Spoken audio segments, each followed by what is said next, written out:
السلام عليكم ورحمة الله وبركاته. وعليكم السلام ورحمة الله وبركاته. إن الحمد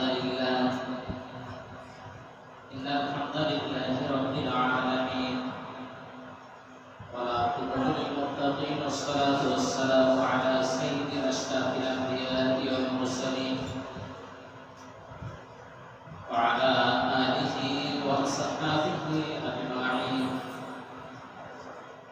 فقد قال الله تعالى في كلامه المجيد والفرقان الحميد. أعوذ بالله من الشيطان الرجيم. بسم الله الرحمن الرحيم. قل إن كنتم تحبون الله فاتبعوني يحببكم الله ويغفر لكم ذنوبكم والله غفور رحيم. قل أطيعوا الله والرسول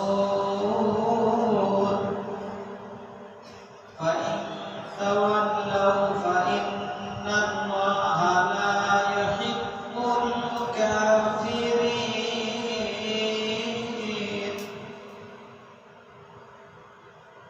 قال النبي صلى الله عليه وسلم: كلمتان حبيبتان إلى الرحمن خفيفتان على اللسان ثقيلتان في الميزان سبحان الله وبحمده سبحان الله العظيم.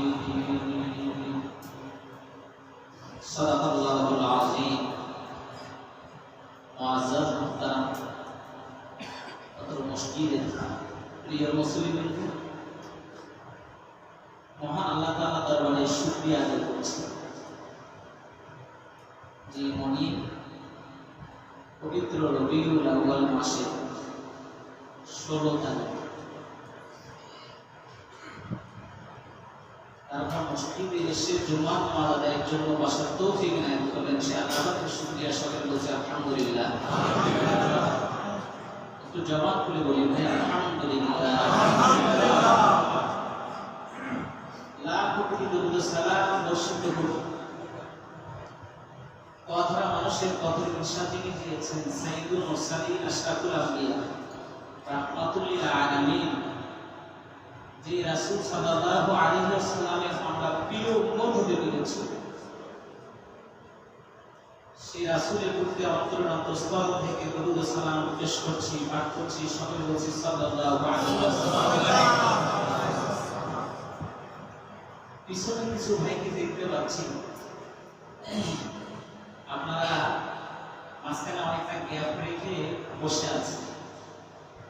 জুমার দিনের কিছু আদব হলো অবশ্যই আপনাকে কাতারগুলো পূরণ করতে হবে। এই জন্য পিছনের ভাইদের দৃষ্টি আকর্ষণ করছে, আপনারা একটু সামনের দিকে আসেন।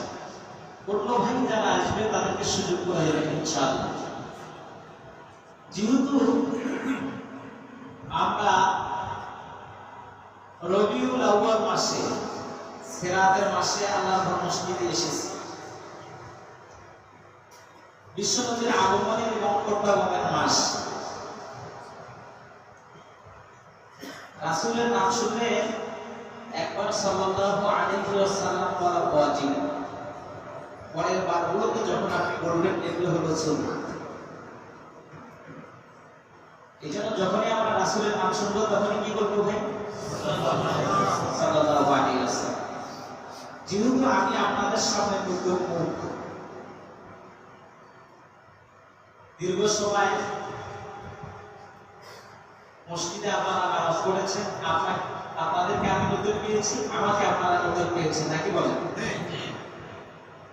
এই জন্য আমি আশা করি খুতবার যতটুকু আলোচনা হবে সিরাতের উপরে আপনারা একটু ফিডব্যাক দেবেন মেহেরবানি করে। জবাব দিতে পারবে তো ইনশাআল্লাহ? আমার তৌফিক ইল্লা বিল্লাহ, আলাইহি তাওয়াক্কালতু ওয়া ইলাইহি উনীব। আমার কোনো ক্ষমতা নাই, সব একাংশ ক্ষমতার মালিককে আল্লাহ। তিনি যদি না দেন বলার কোনো আছে নাকি? জুমার দিনটা অত্যন্ত গুরুত্বপূর্ণ। নবী করিম সাল্লাল্লাহু আলাইহি ওয়াসাল্লাম জুমার দিন সম্পর্কে বলেছেন, খায়রু ইয়াউমিন তালাআত আলাইহি শামস ইয়াউমুল জুমআহ।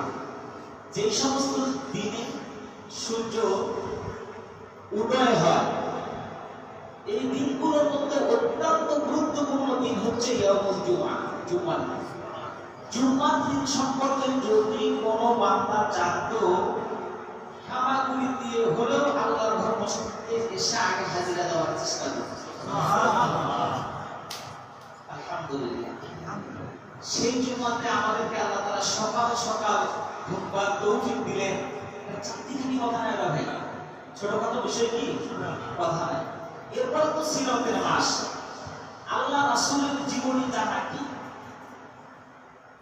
আমার আলোচনার মাঝে মাঝে কিছু প্রশ্ন হবে, একটু জানা থেকে মেহরবানি করে জবাব দেবেন। যেহেতু জাতিতে মুসলিম, উম্মতে মুহাম্মাদি পৃথিবীর সর্বশ্রেষ্ঠ সন্তান, বলেন ঠিক না ঠিক? তাহলে এই বিষয়গুলো জানা আমাদের অত্যন্ত জরুরি। রাসূলের সিরাত জানা কি? শুধু আবশ্যক করতে ওয়াজিব নয়, ওয়াজিব না। রাসূলের জীবনী জানা, সিরাত জানা এটা ফরজ। এটা জানা কি ফরজ? কেন আমরা রাসূলের অনুসরণ করব, অনুকরণ করব? আপনার আমার কলিজার টুকরা শিশুরা অনুসরণ প্রিয়। আপনি আমি যখন ছোট ছিলাম তখন আমরা অনুসরণ করেছি তাদেরকে, বাবাকে, দাদা দাদিকে, আমাদের গুরুজনদেরকে, বলেন ঠিক না ঠিক? সম্মানিত ভাইরা আমার, ছোটবেলায় আপনি যখন আপনার মা বাবাকে অনুসরণ করলেন, দাদা দাদি, পাড়া প্রতিবেশী, বয়োজ্যেষ্ঠ মুরব্বীদেরকে যখন আপনি তাজিম করলেন, সম্মান করলেন, অনুসরণ করলেন, এই অনুসরণের সময়টা এমন অবস্থা ছিল, বাপে বিড়ি খায়, সন্তান দেখা দিকে ও একটা মারে মানিতে পারে, এটা হলো কি অনুসরণ। সেখান থেকে যখন একটু বড় হলাম, তখন অনুসরণ করা শুরু করলাম কালাম সাথীদেরকে, বলেন ঠিক না ঠিক? এরপরে যখন বড় হলাম, অনুসরণ করা শুরু করলাম বন্ধু বান্ধবকে, বলেন ঠিক না ঠিক? সম্মানিত ভাইরা আমার, আপনি যে রাসূল পেয়েছেন, এই রাসূলের অনুসরণ করা, অনুকরণ করা, তার আদর্শ মানা, এটা আল্লাহ কর্তৃক ফরজ, আল্লাহ তাআলা ফরজ করে দিয়েছে। কেন আপনি রাসূলের অনুসরণ করবেন? কেন আমি রাসূলের অনুসরণ করব? কেননা এই পৃথিবীতে আল্লাহ রাব্বুল আলামিন তার রাসূলকে প্রেরণ করেছেন, ওয়া আরসালনাকা ইল্লা রাহমাতুল লিল আলামিন। আল্লাহু আকবার। এই কোন আয়াতগুলো যখন তেলাওয়াত হবে তখন আপনারা আমার সঙ্গে তেলাওয়াত করবেন, পারবেন তো ইনশাআল্লাহ? ইনশাআল্লাহ। সম্মানিত ভাইরা আমার, এইভাবে যদি আমি ছোটবেলা থেকে রাসূলের অনুসরণ, আদর্শ যদি অনুসরণ করতাম, তাহলে অবশ্যই আমরা সত্যিকারের মুমিন হয়ে যেতাম। সুবহানাল্লাহ। সত্যিকারের কি হয়ে যেতাম? মুমিন হয়ে যেতাম। রাসূলের অনুসরণ আপনি আমি কেন করব? আজকে খুতবা তেলাওয়াত মিত্র আয়াতে আমি আপনাদেরকে সেই দুইটি আয়াত শোনায় দিয়েছি। বাসায় কি একটু দেখবেন মেহেরবানি করে? রাজি আছেন তো ইনশাআল্লাহ? জুমার দিনের যে কাজগুলো ছিল, এই কাজগুলো যদি আজকে আমরা করে আসি, তাহলে আমরা সত্যিকারের মুসলমানের পরিচয় দিয়ে এসেছি। মসজিদে আলোচনা হয়, খতিব সাহেব খুতবা দেন, এই খুতবা খতিব সাহেব দেন, তিনিও শোনেন, আপনারাও শোনেন। শোনেন কি শোনেন? তিনি বলেন, আপনারা শোনেন। খতিব তার বক্তব্য উপস্থাপন করে, মানুষ শোনে, শোনার পর চলে যায়, আমল হয়। আমি অনেককেই দেখেছি আমাদের জীবনে এরকম আছে, আমরা যা বলি সেটা নিজেরা আমল করতে পারি। আমরা যা বলি নিজেরা কি করি না, আমল করি। অথচ এই কাজটা কত গর্হিত কাজ। আল্লাহ তাআলা ওয়াদা দিয়ে বলেছেন সূরা সফ আয়াত 2, আল্লাহ তাআলা বলেন ইয়া আইয়ুহাল্লাযীনা আমানু লিমা তাকুলুনা মা লা তাফআলুন। আল্লাহু আকবার। এখানে গতিকে ইন্ডিকেট করে বলেন নাই, আলিফকে ইন্ডিকেট করে বলেন নাই। আল্লাহ সুন্দর করে বললেন যারা নাকি মুমিন, যারা নাকি এক আল্লাহর বিশ্বাস স্থাপন করেছে, আখিরাতের প্রতি ঈমান এনেছে, তাদেরকে ডাক দিয়ে বললেন ইয়া আইয়ুহাল্লাযীনা আমানু, হে ঈমানদার ব্যক্তিগণ, লিমা তাকুলুনা মা লা তাফআলুন, তুমি যেটা করো না সেটা মানুষকে করার কথা বলো না, বরঞ্চ তুমি যেটা করো সেটাই মানুষকে বলো। এখন আমরা যা করি সেটা কি বলা যাবে ভাই? একটু জবাব দেন। আমরা যেটা করি সেটা কি বলা যাবে? আমি চুরি করি, আমি বাটপারি করি, আমি সুদের ব্যবসা করি, আমি ওজনে কম দিই, কাঁদতে ভাতা দিই, এটা যদি মানুষকে বলি আমার তো চাপা থাকবে না, থাকবে আমার চাপা? তাহলে এগুলো করা যাবে না। যেগুলো করা যাবে সেগুলো যদি আপনি করেন এগুলো মানুষকে করার কথা বলবেন। এটা কারণ ইমাম সাহেব তার ইমামতির চেয়ারে বসে আমি দেখেছি 20 বছর, 15 বছর, 18 বছর, এমনকি আমার দেখা 30 বছর ইমামতি করেছে। ইমামের জায়গায় ইমাম প্রত্যেকটা রমজান মাসে আসলে ইতিকাফের বয়ান দিয়েছে। দেখি না মুসলিমরা ইতিকাফ করে, ওই ইমাম 30 বছরের এক বছর ইতিকাফ করেন নাই। বলেন তো ওই ইমামের আমল ঠিক আছে? নাই। 30 বছর বয়স দিলাম, খুতবা দিলাম, নিজে ইতিকাফ করলাম না, মানুষকে ইতিকাফের কথা বললাম, বলেন তো আল্লাহ আয়াতের বিরোধী কিনা? এই ওয়াজ করে আমার ওয়াজ কি প্রতিষ্ঠিত হবে? ওয়াজ প্রতিষ্ঠিত করতে গেলে, আলোচনা প্রতিষ্ঠিত করতে গেলে নিজেকে আমল করতে হবে। বলেন ঠিক না? বিগত দিনে যত আলোচনা শুনেছেন, যত মসজিদে ইমামে কুসুম নামাজ পড়েছেন, শুনে শুধু দিয়েছেন, আমল করেন নাই। আজকে এই নিয়ত নিয়ে বসে আজকের ইমামের যে আলোচনা শুনবো, ইমাম সহ নিমন্ত্রণী সহ তার সকল কথাগুলো মেনে চলবো ইনশাআল্লাহ। সিরাতের উপর আলোচনা হচ্ছে। সিরাত শব্দের অর্থ হলো জীবনী। সিরাত শব্দের অর্থ কি? জীবনী। কার জীবনী? আল্লাহ রাসূলের জীবন। মায়ের সাথে জিজ্ঞেস করা হলো, হে আয়েশা সিদ্দিকা রাদিয়াল্লাহু তাআলা আনহা, আপনি একটু রাসূলের জীবনী সম্পর্কে আমাদেরকে অবগত করেন জানান। মা আয়েশা বলেন, হে আল্লাহর বান্দা, তুমি কি কোরআনটা পড়ো নাই? কোরআনটায় আল্লাহ রাসূলের জীবনী বলেন। সুবহানাল্লাহ। তাহলে এই হোলি কোরআন কমপ্লিট কোড অফ লাইফ। এই কোরআনটা হচ্ছে মানব জীবনের জন্য একটা পূর্ণাঙ্গ জীবন ব্যবস্থা। এই কোরআনটাই ছিল রাসূলের কি জীবন। এটা মানলেই রাসূলের জীবন মানা হয়ে যায়, আদর্শ মানা হয়ে যায়। সম্মানিত ভাইরা, নবী করিম সাল্লাল্লাহু আলাইহি ওয়াসাল্লামের জীবনী সম্পর্কে কেউ যদি জানতে চায়, অবশ্যই তাকে সিরাতে মুস্তাফা পড়তে হবে। এই পৃথিবীর মধ্যে সবচেয়ে সমাধিত একটা গ্রন্থ আছে আল্লাহ রাসূলের জীবনের উপরে। সেই বইটির নাম হলো আর-রাহিকুল মাকতুম। নাম কি বললাম?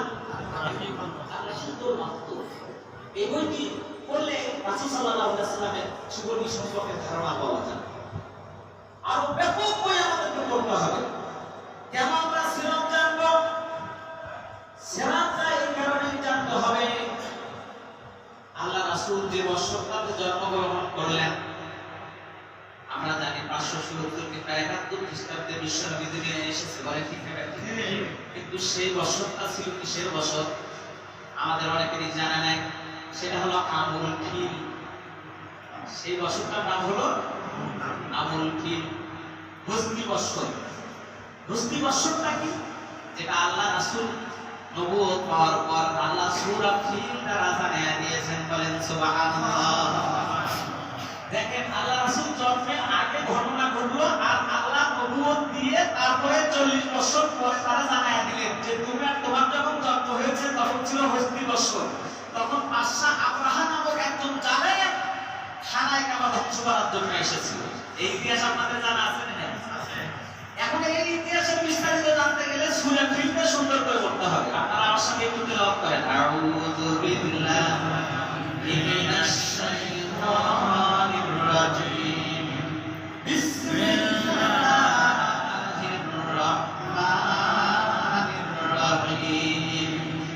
আলাম তারা কাইফা ফাআলা রাব্বুকা বিআসহাবিল ফিল, আলাম ইয়াজআল কাইদাহুম ফি তাদলিল, ওয়া আরসালা আলাইহিম তায়রান আবাবিল তারমিহিম বিহিজারাতিন মিন সিজ্জিল ফাজআলাহুম কা'আসফিন মা'কুল। আল্লাহু আকবার। আল্লাহ তাআলা জানায় দিচ্ছেন, আল্লাহ কাইফা ফাআলা রাব্বুকা বিআসহাবিল ফিল। হে রাসূল, আপনি কি দেখেন না ওই যে হস্তি বাহিনীদের অবস্থা? অথচ রাসূল তখন দুনিয়াতে আসেনি, আসেনি। রাসূল দুনিয়ায় আসার আগে এই ঘটনা, কতদিন আগে? 40 দিন আগে ঘটনা। হস্তি বাহিনীর কথা বলা হচ্ছে আল্লাহ রাসূলকে, যে আল্লাহ রাসূল মনে হয় নিজে দেখেছেন বিআসহাবিল ফিল।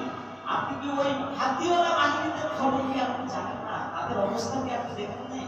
আলাম ইয়াজআল কাইদাহুম ফি তাদলিল। তারা যে চক্রান্ত করেছিল, তারা যে ষড়যন্ত্র করেছিল, আমার ঘরকে ধ্বংস করে ধূলিসাৎ করে দিয়ে সে নাকি আমার ঘরের আদরে একটা ঘর নির্মাণ করবে, তার ব্যবসা জমজমাট করার জন্য। সম্মানিত ভাইয়েরা আমার, এরপর আল্লাহ বলেন, ওয়া আরসালা আলাইহিম তায়রান আবাবিল। এত বড় বিরাট বাহিনীকে ধ্বংস করার জন্য আমি আল্লাহ বড় কোনো বাহিনী পাঠাইনি, ছোট্ট ছোট্ট তায়রান মানে পাখি, আবাবিল পাখি প্রেরণ করেছিলাম। তাদের ঠোঁটের মধ্যে ছোট্ট ছোট্ট নড়ি দিয়েছিলাম, পাথর দিয়েছিলাম। ওই পাথর কম্পর নিক্ষেপ করে ফাজআলাহুম কা'আসফিন মা'কুল, তাদেরকে এমন ভাবে ধ্বংস করে দিয়েছে যেন ধুলায় খুশির মতো তারা হয়েছে। বলেন সুবহানাল্লাহ। সম্মানিত ভাইরা, জালেমদেরকে আল্লাহ সাইজ করার জন্য বড় কিছু প্রয়োজন হয় না। আল্লাহ রাসূলকে জানিয়ে দিলেন, ওগো নবীজি, আপনি যদি এই দৃশ্যগুলো জানতে চান, আল্লাহ তাআলা তার রাসূলকে কত সুন্দর করে সূরা ফিল অবতীর্ণ করে জানিয়ে দিলেন। এই সূরা ফিলের ব্যাখ্যা বিশ্লেষণ তাহকিক যদি আপনাদের সামনে করতে যাই তাহলে 2-4 জুম্মা দিয়েও সম্ভব হবে না। যেহেতু আজকে সিরাতের উপর আলোচনা করার জন্য আপনাদের সামনে এসেছি, যেহেতু জুম্মাটাও তাই, নাকি বলেন? আল্লাহ রাসূল সাল্লাল্লাহু আলাইহি ওয়াসাল্লামের সিরাতটা কেমন, কেন আপনি রাসূলের আদর্শ মানবেন? আজকে আমরা আলোচনা করি শুনি, কিন্তু রাসূলের আদর্শ আমাদের ভিতরে না আছে। অবস্থাটা হয়ে গেল, আমি রাসূলের পাগল দল না, আমার রাসূলের আদর্শ মানা লাগে না। আমি রাসূলের আদর্শ মানি, অথচ রাসূলের পাগল দল। মাঝে মাঝে জিলাপি খাওয়ার জন্য আসি, মাঝে মাঝে এই মসজিদে জুম্মা আদায় করার জন্য আসি। আপনার রাসূলকে এরকম করেছে ভাই? আপনার রাসূল তো ছিলেন পিতার আদর্শ, পুত্রের আদর্শ, সেনাপতির আদর্শ, বিধবার আদর্শ, স্ত্রীর আদর্শ, কন্যার আদর্শ। বলেন ঠিক না ব্যাঠি? আপনি যদি একজন পুরুষ হিসেবে স্বামী হতে চান, আদর্শবান স্বামী, আপনার রাসূলের খাস উম্মত যদি হতে চান, তাহলে আজকে মসজিদে আসার আগ পর্যন্ত স্ত্রীর সঙ্গে ভালো ব্যবহার করে মসজিদে আসা লাগবে। কিন্তু আজকে বলছি, বিয়ে করেছেন যারা বিবাহিত বাবাজিরা, একটা দিনও কি স্ত্রীকে নিয়ে একটু ঘুরতে গিয়েছেন? আপনি রাসূলের উপর যে দাবি করেন, দাবিতে তো আপনি এখন পর্যন্ত ঠিক নেই। আপনার রাসূল কেমন ছিল? 25 বছরের 40 বছরের একজন বিধবা নারীকে বিবাহ করেছেন। কোনদিন ঘর সংসারে তার ভিতরে কথা হয় না। এরপর তিনি ইন্তেকাল করলেন, অন্য স্ত্রীদের গ্রহণ করলেন। আল্লাহ রাসূলের কয়জন স্ত্রী ছিল? মাশাআল্লাহ, কোনটাই বললেন? মাশাআল্লাহ, এরকম বিচার ভাইয়ের প্রয়োজন আছে, তার একটু লেখাপড়া করেন, জবাব দেবেন, কলিজাটা ঠান্ডা হয়ে যাবে। আল্লাহ রাসূলের 11 জন পক্ষান্তরে 13 জন স্ত্রী ছিল। 2-4 জন স্ত্রীর নাম কি বলা যাবে? আমি রাসূলের পাগল দেওয়ানা, রাসূলের পরিবার সম্পর্কে আমার কোনো কিছু জানা না, এরকম বলা হবে? জানতে হবে। ছেলে ছিল কয়জন? 11 জন। ছেলে ছেলে ছেলে অবশ্যই ছিল না, 4 জন। এটা মতভেদ আছে, যেহেতু 3 জন 4 জন 2 জনের কথা। মেয়ে ছিল কয়টা? মেয়ে 4 জন। মেয়ে 4 জন। হ্যাঁ, এগুলো নাম মুখস্থ করবেন। চাচা ছিল কয়জন? রাসূলের আদর্শ মানে এই যে পরিবার সম্পর্কে ধারণা নাই হবে অবশ্যই আজকে বাসায় গিয়ে অন্তত পক্ষে একটি বই কিনে নিয়ে যাবেন। বইটির নাম হচ্ছে এক নজরে মুহাম্মদ রাসূলুল্লাহ সাল্লাল্লাহু আলাইহি ওয়াসাল্লাম। রাসূলের চাচা ছিল 11 জন। কতজন? 11 জন। রাসূল সাল্লাল্লাহু আলাইহি ওয়াসাল্লামের জীবনে যুদ্ধ করেছেন কয়টা?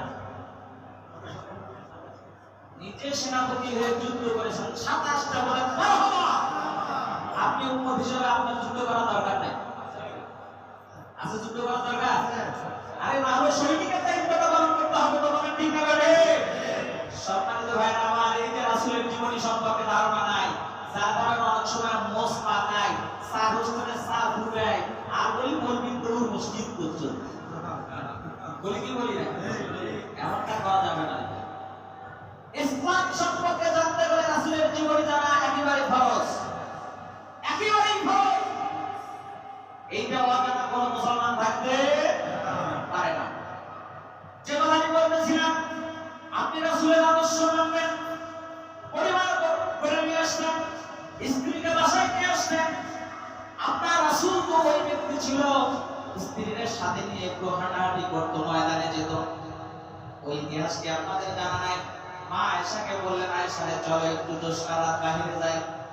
আল্লাহ রাসূল বাহিরে চলে গেলেন, মা আয়েশাকে সঙ্গে নিয়ে তিনি একটু দৌড় দিলেন। আল্লাহ রাসূলের শরীরটা একটু খারাপ ছিল, মা আয়েশা দৌড়ে ফাস্ট হয়ে গেল। বলেন সুবহানাল্লাহ। আপনি রাসূলের উত্তম উম্মত, আপনি রাসূলের খাস উম্মত, প্রিয় উম্মত। বিয়ে করার বয়স 90 বছর হয়ে গেল, আজ পর্যন্ত স্ত্রীকে নিয়ে একটু হাঁটাহাঁটি দৌড়াদৌড়ি করলেন না, সুন্নাত আদায় হলো? এই উম্মত কি কখনো আল্লাহর জান্নাত যেতে পারবে? তাহলে আজকে গিয়ে বাসায় গিয়ে দৌড়াদৌড়ি করতে রাজি আছেন না নাই? আরে এটা তো রাসূলের সুন্নাত, এটা বললে কি গুনাহ হবে নাকি?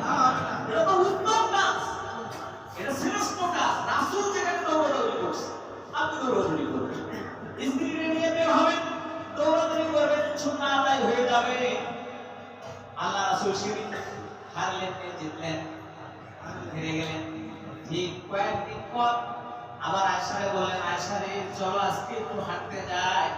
হাঁটতে যখন গেলেন, বললেন আজকে একটু দৌড় দিই। সেই দিন যখন দৌড় হলো, হযরত আয়েশা রাদিয়াল্লাহু তাআলা আনহা, সেদিন একটু স্বাস্থ্য খারাপ ছিল, তিনি পিছে পড়ে গেলেন। আল্লাহ রাসূল সামনে গিয়ে মুস্কি হাসতে বললেন, আয়েশা রে ওই দিনের জবাবটা আজকে দিয়ে দিলাম। সুবহানাল্লাহ, বলেন সুবহানাল্লাহ। এই পাশের ভাইরা তো কিছুই পায় না। বলে যুবক, যুবককে বলছি, তোমার রাসূল তো সেই ব্যক্তি ছিল, যুবকদের সেনাপতি। বলেন ঠিক না ঠিক? যুবকেরা রাসূলের জীবনী কিভাবে মানলো তোমরা? বিয়ের আগে বহুত দেখি আমরা, দেখি কি দেখি না? সময় তো ভাই আমার একদিন তো সমালোচনা করা যাবে না, যেহেতু সময় আবার ফুরিয়ে যাচ্ছে। আল্লাহ রাসূল নাতির আদর্শ ছিলেন। ইমাম হাসান হুসাইনকে কতটা ভালোবাসতেন। দাদা যারা এখানে আছেন, মুরব্বি যারা আছেন, নাতির সাথে কাজ করেন, দেখতে পারেন না, চোখ রাঙা দিয়ে কথা বলেন। নাতিরে একদিনও ঘরে ডেকে নিয়ে আসেন না, একটা মিষ্টি টোকলা পর্যন্ত নাতিরে দেন না, এমন দাদা আছেন নাই? আর আপনার রাসূল ছিল এমন রাসূল, আপনার রাসূল এমন নাতির আদর্শ। আল্লাহ রাসূল নামাজে যাইতেন, ইমাম হাসান হুসাইন নানার ঘাড়ে এসে চেপে বসতেন। আল্লাহ রাসূল সাল্লাল্লাহু আলাইহি ওয়াসাল্লাম জিবরাইল এসে জানিয়ে দিত, ইয়া রাসূলুল্লাহ, যতক্ষণ পর্যন্ত আপনার হাসান হুসাইন আপনার ঘাট থেকে, আপনার পিঠ থেকে নামে নাই, ততক্ষণ পর্যন্ত আপনি সিজদা থেকে মাথা উঠাবেন না। সুবহানাল্লাহ। আপনি একদিন আপনার নাতির সাথে এরকম কুস্তি করেছেন? কুস্তি শিখিয়েছে আল্লাহ রাসূল তার নাতিদেরকে, যুদ্ধ শিখিয়েছে আল্লাহ রাসূল তার নাতিদেরকে। উম্মত হিসেবে আপনি এগুলো বললেন না, আপনি কিসের উম্মত? আপনি তো রাসূলের আদর্শই মানেন। আজকের জুম্মার আলোচনা শুনে এখান থেকে গিয়ে কি ভাই এই কাজগুলো করা যাবে? করা যাবে? স্ত্রীরা রান্না কাজে সহযোগিতা করবে। কিভাবে সহযোগিতা করবেন? আমাদের চরিত্র ফুলের মতো পবিত্র। স্ত্রী একটু তরকারিতে লবণ বেশি দিচ্ছে, অগ্নি ধরে বিকট শুরু করছে, বলেন ঠিক না ঠিক? এমন মানুষ আছে না নাই? আর আপনার রাসূল বাসায় গিয়ে খানা খাচ্ছেন, দেখছেন তরকারিতে একটু লবণ বেশি হয়েছে। মা ইশারা ডাক দিয়ে বলেন, আয়েশা তুমি একটু পানি নিয়ে আসো। পানি একটু তরকারির মধ্যে ঝোলের মধ্যে ঢেলে দিয়ে নিজে ঘাটলেন। আয়েশা বলেন, ইয়া রাসূলুল্লাহ আপনি ঘাটলেন কেন? আল্লাহ রাসূল বললেন, আমি একটু ঝোল বেশি পছন্দ করি, তার কারণে ঘাটলাম। সুবহানাল্লাহ বলবেন না? তরকারিতে লবণ বেশি হয়েছে এটাও বুঝতে দেন না স্ত্রীরা, আর আপনি এমন উম্মত একটু লবণ বেশি হইলে আপনি অগ্নি ধরে মারেন। এই চরিত্র তো ইহুদিদের চরিত্র, খ্রিস্টানদের চরিত্র, বিধর্মীদের চরিত্র, বলেন ঠিক না ঠিক? আপনার রাসূলের চরিত্র হলো একটু বেশি হলে আপনি পানি দিয়ে ঘেটে দেখেন, স্বাদ হইলে বলেন, আয়েশা তোমার এই তরকারি এত যে সুস্বাদু, আজকের মতো টেস্ট আর আমি কোনো তরকারিতে পাইনি। আমি বুঝি না বাবা, আপনার জন্য আরো ভালো রাখতে না খারাপ রাখতে দিবে? ভালো রাখতে দিবে। সিরাতের মাসে শিক্ষাগুলো গ্রহণ করে তাহলে আল্লাহ কি করবেন? আল্লাহ রাব্বুল আলামিন ঘোষণা দিচ্ছেন, ওগো নবীজি এই আদর্শ যদি আপনার কোন উম্মত গ্রহণ করে, কুলিন কুনতুম তুহিব্বুনাল্লাহ ফাআল্লাহু আকবার। আল্লাহ জানিয়ে দিচ্ছেন, কুল হে নবী আপনি জানিয়ে দিন, কুনতুম তুহিব্বুনাল্লাহ আপনার কোন প্রিয় উম্মত যদি আল্লাহর ভালোবাসা পেতে চায়, কার ভালোবাসা? আওয়াজ করে বলেন, কার ভালোবাসা? ভাই না আমার আপনারা খুশি বলছেন না, ভালোবাসা পেতে হবে কার? আল্লাহ।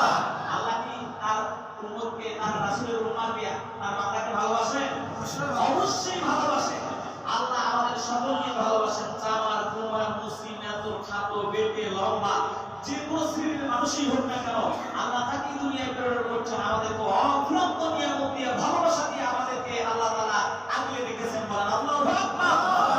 সে আল্লাহ তাআলা ঘোষণা করেন সূরা আল ইমরান 31 নম্বর আয়াত, কুল ইন কুনতুম তুহিব্বুনাল্লাহ, ওগো নবী আপনি বলে দেন, ইন কুনতুম তুহিব্বুনাল্লাহ কোন ব্যক্তি যদি আল্লাহর ভালোবাসা পেতে চায়, ফাত্তাবিউনি ইউহিব্বুকুমুল্লাহ, তবে যেন ওই ব্যক্তি আপনার অনুসরণ করে, আপনার আদর্শ মানে আপনার বিধান, আপনার প্রতি যে বিধান অবতীর্ণ করেছে সে যেন কোরআন মেনে চলে। বলেন সুবহানাল্লাহ।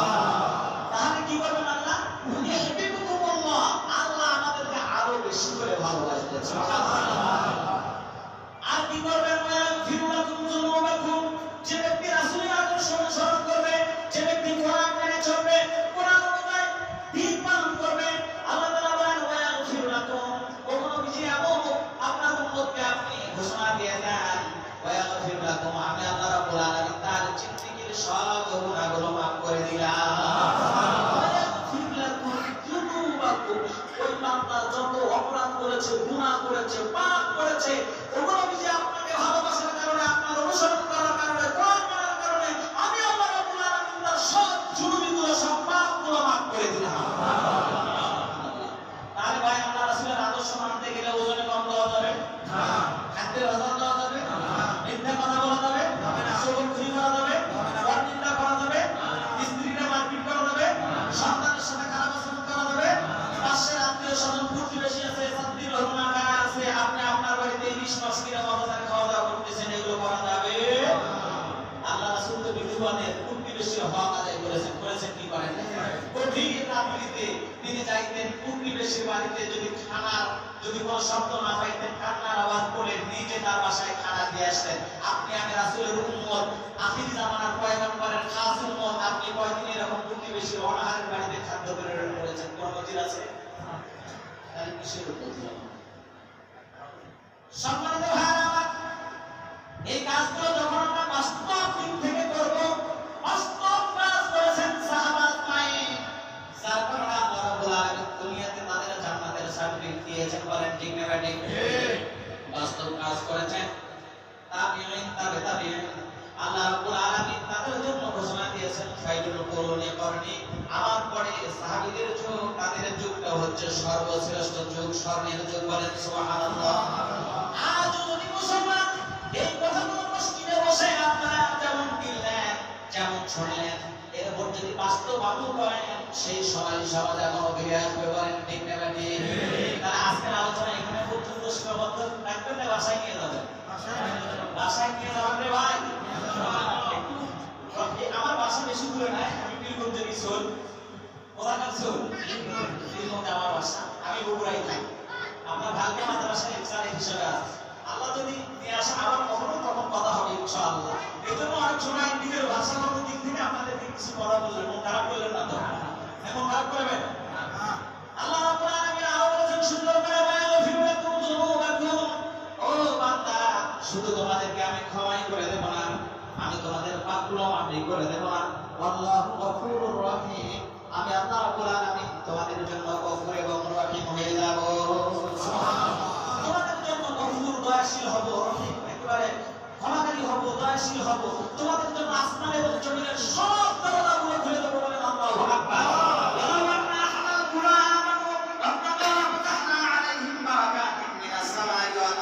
আল্লাহ রাব্বুল আলামিন বলেন, যখন জনপদের লোকেরা, মুহাম্মদের উম্মতেরা আল্লাহ রাসূলের যখন খাস, যখন আদর্শ মেনে চলবে, আল্লাহ রাব্বুল আলামিন তখন তাদের জন্য আসমান এবং জমিনের সকল দরজা খুলে দেবে। আল্লাহ রাব্বুল আলামিন এরপর বলেন, ওয়া আতিউল্লাহ ওয়া রাসূল। ওগো নবী, আপনি বলেন আতিউল্লাহ, তোমরা আল্লাহর আনুগত্য করো, ওয়া আতিউর রাসূল, রাসূল সাল্লাল্লাহু আলাইহি ওয়াসাল্লামের অনুসরণ করো। ফাইন তাওয়াল্লাহু ফাইন্নাল্লাহা লা ইউহিব্বুল কাফিরিন।